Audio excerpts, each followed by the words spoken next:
Today we're going to be talking about fairly buying out siblings. And you know, in a perfect world, siblings would be best of friends. But you and I know that doesn't always work out that way. And even if it did, money can strain the best of relationships. So if you and your sibling inherited property, you have a number of options.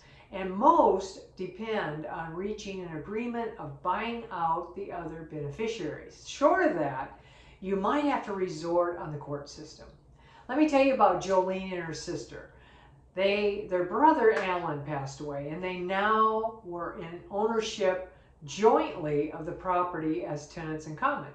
Jolene wanted to buy out her sister Rita, and Rita was asking for an amount that would be equal to the house selling for $455,000, but saying that it's really only $425,000 that she was paying on. This was based on her refusing to pay any portion that would go towards closing costs or broker's fees. Now, Rita was also accusing the appraiser of appraising the property at an amount lower than its true value, accusing a real estate agent, and even other family members of wrongdoing. It was a little messy, no doubt. She believed that the fair way would be if they would sell the property, but when Jolene suggested that, Rita made a lower buyout proposal. The two of them were sort of at odds, if you will, and holding each other hostage. So Jolene was going to just give her what she wanted just to get out of the partnership. And Jolene eventually just wanted to get out of the situation of inherited property, even if it would cost her a little bit more money. That's exactly what she did. She had some choices, and so would you. You could buy out your sibling, and you probably would maybe own it 50-50 unless the decedent stated otherwise in their will. And this doesn't usually happen. It's usually 50-50.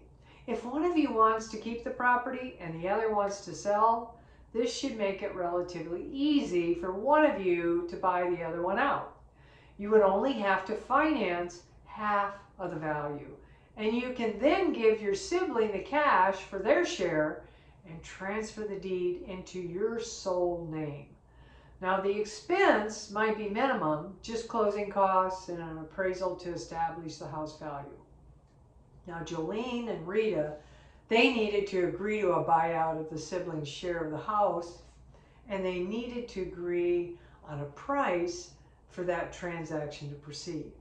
In the case of inherited property splits between siblings, while it was a fact that Rita's buyout share should not be impacted in any direction by any line item on the closing costs, that may or may not have any impact on either of their positions about what they were willing to pay or accept from each other. If either of them were willing to pay a premium to be done with this situation, they needed to consider whether an incremental price difference is truly worth the argument. Since Jolene was truly looking for an expedient, fair, resolute way to handle this matter, and small financial differences in the buyout amount didn't really matter as much to her as just having closure. And so she chose to get creative. What she did was she provided her sister Rita with a list of 3 different local appraisers. She let Rita choose one or even multiple appraisers from the list, and then she split the appraisal fee with her sister Rita and made sure they agreed in writing before the property was appraised that the two of them would take advantage of the appraised values and use that as a basis for the buyout amount, with no adjustments for any fees. This was putting Rita in some control while buying out other beneficiaries and would help her feel less like she's being defrauded. It may seem irrational or not, but it happened to help them. Now, another option for you, if you're in this situation, is neither you or your sibling can qualify for a mortgage. You could get a private arrangement with a third-party lender. One of you, the one who doesn't want to keep the house, can effectively finance the transaction, and this would not involve cash out of pocket on either side. or qualifying for a loan on the person who wants to keep it. So let me give you an example. If you want to keep the home, you can record a promissory note to your sibling for their half of the appraised value. This, in the case where you want to keep the house, you could then pay your sibling monthly installments plus interest to buy out their share over time. They'd receive some extra income, which might be the prime consideration if they want to sell and you don't.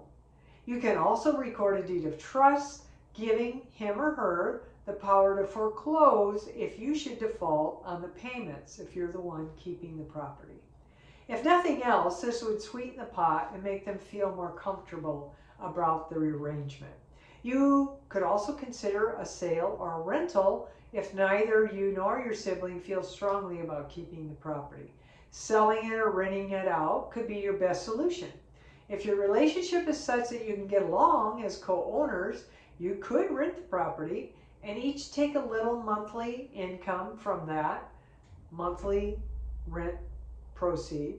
And then if one of you manages the rental of the inherited property, that sibling might receive a little bit more for taking the trouble of collecting the rent and keeping watch of the property. Now you should take care to memorialize the terms in a written agreement to avoid any problems down the road should you go that route. If the real estate market is strong, you might decide to just sell the inherited property and then the two of you would split the proceeds after the expenses have all been taken care of and any type of closing costs are also taken care of.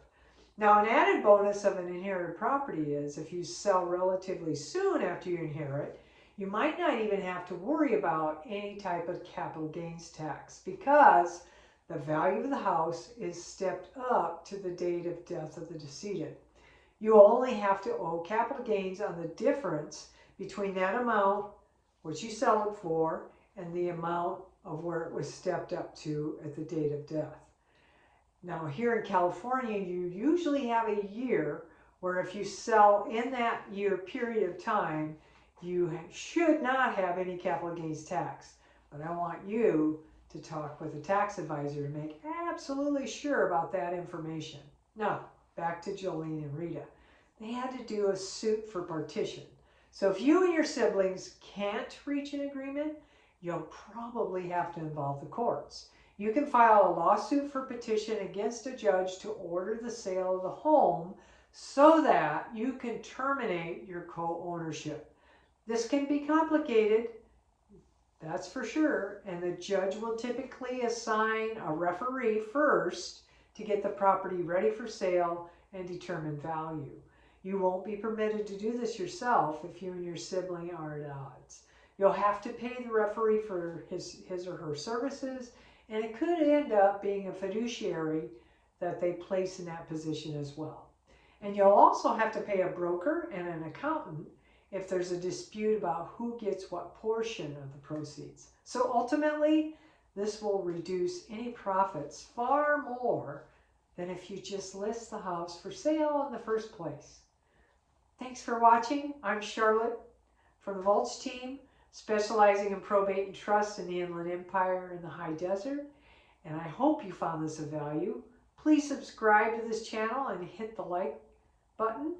And that way others who need this information like you will be able to participate as well. I'll see you next time.